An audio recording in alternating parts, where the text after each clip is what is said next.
Kozhikode medical കോളേജിലെ മരുന്ന് പ്രതിസന്ധിയിൽ പ്രതിഷേധവുമായി കോൺഗ്രസ്. പ്രിൻസിപ്പൽ ഓഫീസിന് മുന്നിൽ പ്രവർത്തകർ പ്രതിഷേധിക്കുകയാണ്. അഭിജിത്ത് മുഴക്കുന്നാണ് വാർത്തയുടെ വിവരങ്ങൾ ചേരുന്നത്. അഭിജിത്ത്, മരുന്ന് പ്രതിസന്ധി എപ്പോഴത്തേക്ക് പരിഹരിക്കാൻ കഴിയും എന്നതാണ് അധികൃതർ പറയുന്നത്? പ്രതിസന്ധിയുടെ കാരണം എന്താണെന്നാണ് അവർ പറയുന്നത്?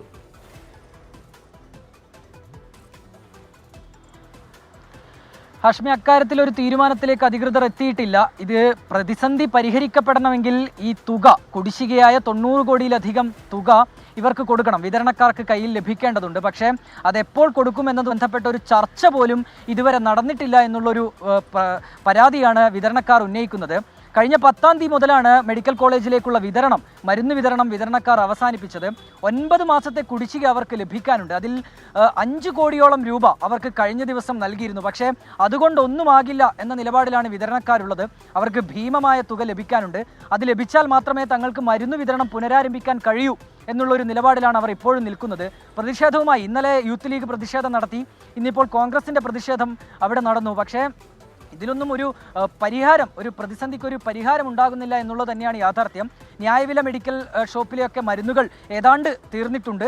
നാളെയും മറ്റന്നാളും ഒക്കെയായി ഇതിൻ്റെ ഒരു പ്രതിസന്ധി നേരിട്ട് ഈ രോഗികളിലേക്ക് എത്തുകയും ചെയ്യും. ക്യാൻസർ രോഗികൾ ഉൾപ്പെടെ പ്രതിസന്ധിയിലാകുന്ന ഒരു സാഹചര്യം വരും. അവർക്ക് അവിടെ നിന്ന്, ഈ ന്യായവില മെഡിക്കൽ ഷോപ്പിൽ നിന്ന് 8000 രൂപയ്ക്ക് ലഭിക്കുന്ന മരുന്നുകളൊക്കെ പുറത്തുനിന്ന് 30,000 രൂപയ്ക്കൊക്കെ വാങ്ങേണ്ട ഒരു ഗതികേടിലേക്ക് വരും. ശസ്ത്രക്രിയകൾ മുടങ്ങും. ഏതായാലും ഇതിലൊരു പരിഹാരം ഉണ്ടാകേണ്ടത് വളരെ പെട്ടെന്ന് തന്നെ ഒരു പരിഹാരം ഉണ്ടാകേണ്ടതുണ്ട്. ആരോഗ്യമന്ത്രി ഉൾപ്പെടെ ഇക്കാര്യത്തിൽ ഒരു നടപടി അല്ലെങ്കിൽ അതിലൊരു തീരുമാനം എടുക്കേണ്ടത് ആവശ്യമാണ് എന്നുള്ളൊരു നിലപാട്. അക്കാര്യത്തിൽ തർക്കമില്ല.